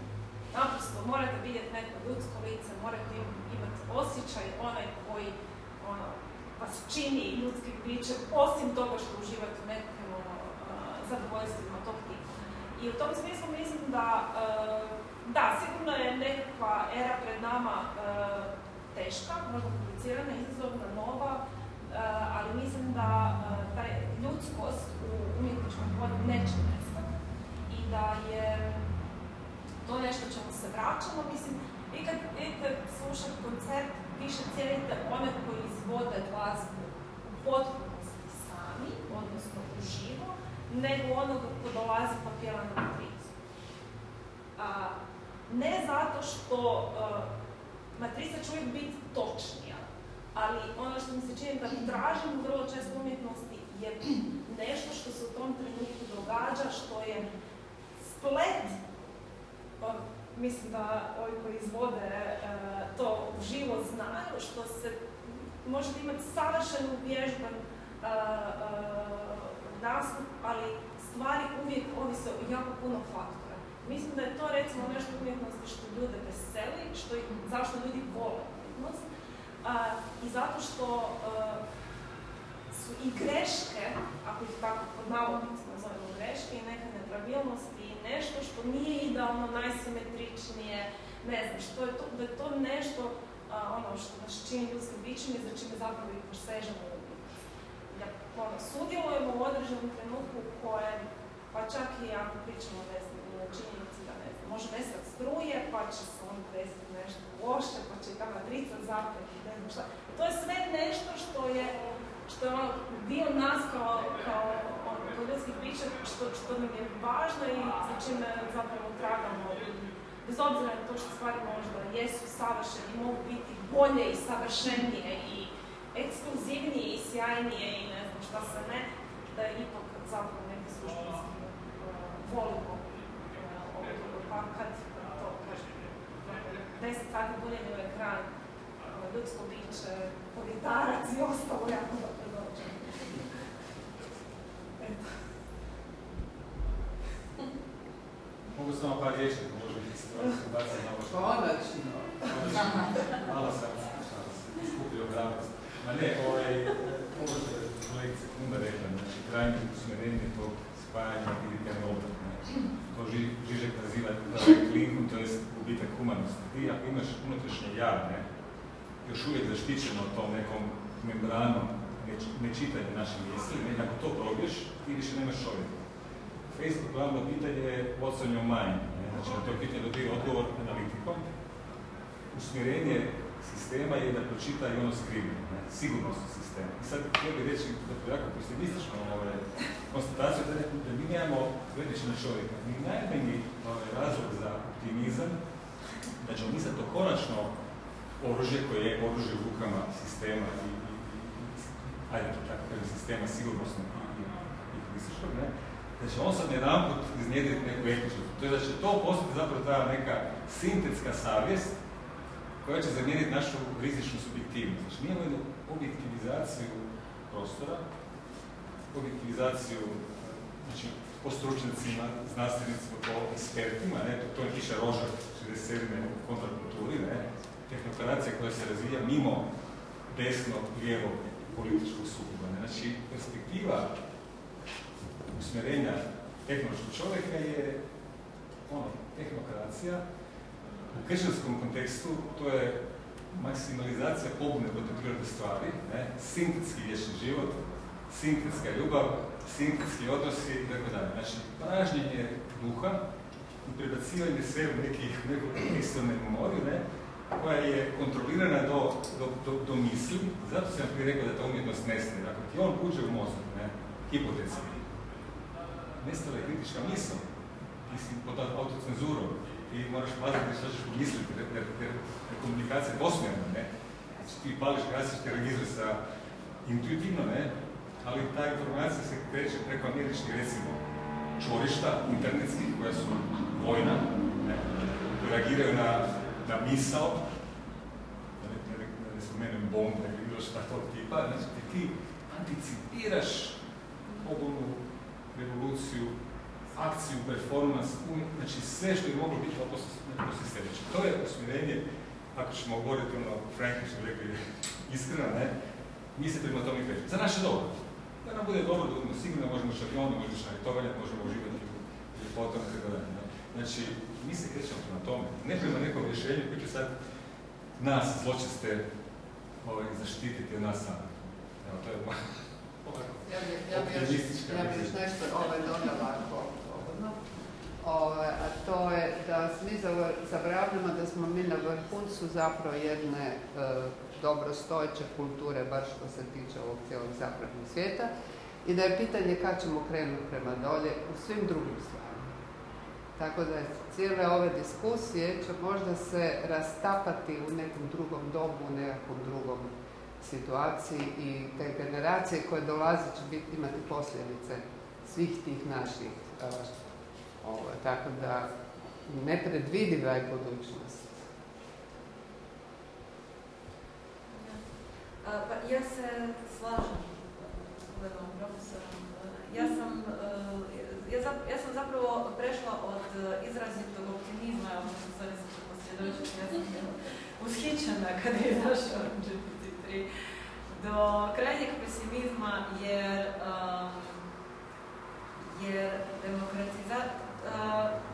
htjela bih naglasiti, naravno, i ono što je profesor rekao, mislim, meni je jasno, ja sam vjerujem da je svima jasno, da se sav taj silni novac ne slijeva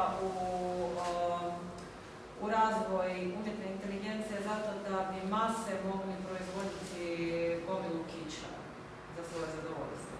To nije svrha. Mislim, svjedočimo o tome da se odvija utrka, opet poput onda u hladnom ratu, i utrka se odvija između većih svjetskih sila. I onaj tko će prvi razviti autonomnu umjetnu inteligenciju, taj će biti pobjednik te utrke. Ovo što se mi borimo s posljedicama u domeni umjetnosti, to je za njih sasvim sporedna stvar koju oni čak nisu predvidjeli. Evo, developeri ChatGPT-a zapravo otvoreno govore da oni nisu očekivali da će model tekst pretvarati u slike. To je tako, ispalo je kao nuspojava, da. Moj zaključak bi bio da moramo biti vrlo artikulirani i vrlo glasni oko toga šta umjetnost zapravo jest.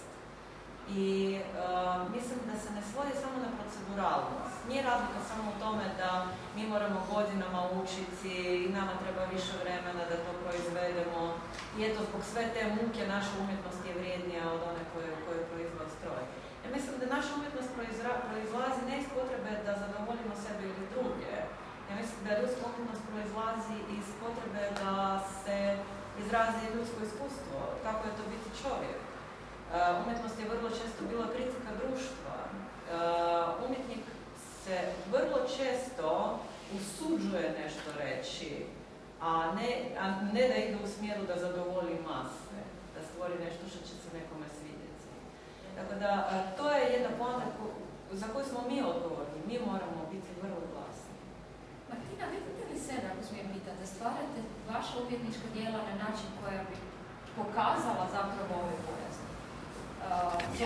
Ako sam dobro shvatila, niste baš sretni oko cijelog tog razvoja. Da li kao umjetnik imate potrebu, ako vas smijem pitati na taj način, pokušati zapravo ukazati na probleme s kojima se kao čovječanstvo susrećemo sad kad primamo na taj način umjetnu inteligenciju u svoje živote?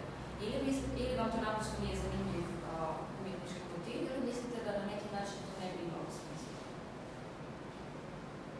Ako je umjetnost ta koja bi se trebala voditi, tako kažemo, da nam pokaže gdje griješimo ili kako griješimo, ili kao što kolega Brajmović kaže, da idemo srljamo jedan vrlo ne baš dobru budućnost. Da li mislite da bi nas umjetnost tu onda mogla vratiti, da tako kažemo, na pravi put, ili nam bar možda dođemo do ovog što vi predlažemo, do jednog međuprostora u kojem još, ako ga sada držimo koncu u rukama i koristimo ih za svoje dobro? U redu, evo, pitanje za druge umjetnike, ukoliko je umjetnost, u stvari umjetničko izražavanje slobodno, nije cenzurirano i dostupno je recimo svakom umjetniku, da se izrazi, da kritički promišlja i da nešto ukazuje putem svojih umjetničkih radova. I da je njegova svrha uputiti na nešto puno dublje i kompleksnije. Da, smatram da je umjetnost vrlo važna i mislim, inače smo vidjeli da je umjetnost itekako utjecajna na formiranje kulture, nacije, civilizacije i tako dalje. Ne samo vizualna umjetnost, imamo i pisanu umjetnost, glazbenu umjetnost. Mislim, to su sve sfere koje definiraju, koje izgrađuju društvo, tako. i po tome se stvara određeni identitet. I zato tu jesmo, da držimo, da se osjećamo živima, jer upravo nas te sfere drže u stvari na životu. I kada kritički promišljamo i kada osjećamo, kada komuniciramo i kada se ne slažemo u nekim stvarima, nego možemo ovako lijepo debatirati, mislim da su upravo ti umjetnički krugovi dobar poticaj da se dalje donekle zdrav razum i zdravo društvo dalje gradi i ostane na nekakvom, recimo, pravom putu. Naravno, moramo isto tako uzeti u obzir, možda se neće svi složiti sa mnom, ali s obzirom da smo mi multidimenzionalna bića stvorenja, imamo i onu duhovnu dimenziju i onu eteričnu, pa mislim da naše komunikacije fizičke su vrlo važne, jer mi se na taj način i osjećamo i možemo se doživjeti u potpunosti. Ukoliko smo mi izolirani u nekakvom metaverzu ili u sintetičkom svijetu, to naravno nije moguće. I zato mislim da realnost, realitet kakav je, kakav poznajemo, potrebno je zadržati i mislim da isto tako umjetnost je tu nekakav okidač, u stvari nositelj tog realiteta. Ne znam da li sam odgovorila na vaše pitanje. I naš umjetnik se zaključkom. Ja sam na početku bio rekao da mene jako medijski teoretičar Marshall McLuhan inspirisao. I on je bio poznat po tome da je koristio metafore i tako. I on je imao lijepu metaforu od retrovizora, rear view mirror, gdje je u biti objasnio kako društvo u biti radi sa medijama ili koja je veza sa medijama. I on je bio rekao da sadašnjost gledamo kroz retrovizor i da marširamo unutrag u budućnost. Jel?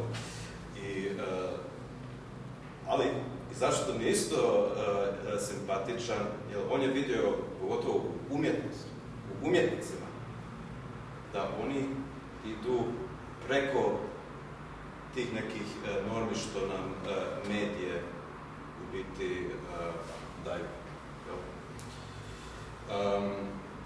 Znači, i to se može vidjeti po svim medijama. Svaki nova medija tehnologija što je došla, umjetnici su ti bili što su se igrali u biti nove stvari isprobali, neke nove, kako se kaže, forums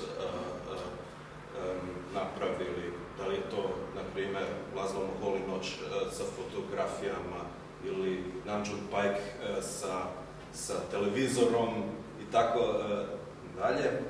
Dakle, što se tiče umjetnosti, ja sam znatiželjan šta će da bude. Mislim, te primjere, nije sada nešto što mene ti kaže wow,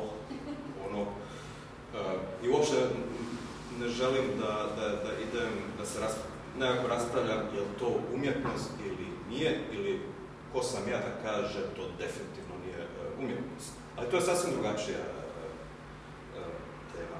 Ali bit će interesantno jer mi jednostavno tu tehnologiju ne možemo da ignorišemo. Ako je ignorišemo, onda ćemo postati neki tehnofobi. Jel? A to, mislim, nam neće činiti dobro. Znači, bit će interesantno kako će, pogotovo artificial intelligence, kako će biti sa radom u zvuku. Pošto o tome nismo još uopšte pričali. ili kako će biti interakcija performansa između čovjeka i mašine. Znači, morat će nešto biti novo, što mi uopšte još ne znamo i možda je to baš to što nas malo muči. Mi volimo to što je comfort zone i onda mi selektiramo to nije umjetnost, ne. Mi umjetnici barem, mi ćemo dalje da eksperimentišemo, da se igramo, jel? I da naravno isto dajemo to što te zaključe isto u diskursu. Ja mislim da će to biti veoma interesantni diskurs. Hvala. Mogu ja samo kratko jednu putnu. Mislim da je ključna stvar u poziciji umjetnosti Roland Barthes i smrt autora. Znači, umjetnik je prepustio autorstvo publici i kritici. Znači, on govori nejasno, koristeći medije nejasno, implicira, asocira i tako dalje. Znači, mi smo se kao umjetnici povukli u područje implikacije, a imamo nešto što daje odgovor. Znači, mislim da je odgovor umjetnosti jedino moguć u području odgovora ako ga umjetnik zna. Znači, ako umjetnik nema odgovor, on se umjetnošću ne može uopće parirati tome što se razvija, ne? A odgovor je riskantan jer ti onda napušiš područje umjetnosti, ne? Postaješ autor, puno je Bog, ne? Zakon, tako je sve što ovo spominje kao što smo mi predobili. Znači, mi se nužno moramo suočiti s tom objektivizacijom nastupići kao autor. Ako imamo odgovor. Ako nema odgovor, to umjetnost je samo jedno medijsko, kako bi rekao, skrivanje, dalje impliciranje za nešto što nema odgovor. To je moje viđenje.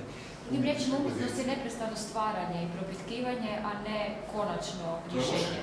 To propitkivanje, mislim da je tome došao kraj. Jer imate nešto što daje odgovor konačan. Ne? Znači, mi moramo dati odgovor.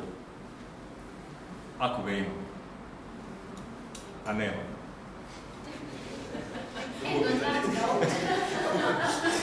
Osim koji je drugi svijet, da sam neću vlažiti u poslušu, ali hoće reći. Pa mislim da možemo polako zaključiti. S tim da naravno gosti ostaju, tako još ste malo dostupni ako neko želi neka dodatna pitanja ili, kako bih rekla, privatnija pitanja, tiša pitanja. Evo, hvala vam svima, hvala lijepa i posebno hvala našim gostima. I naravno Katarini koja nam je omogućila da se ovo napravi. Hvala.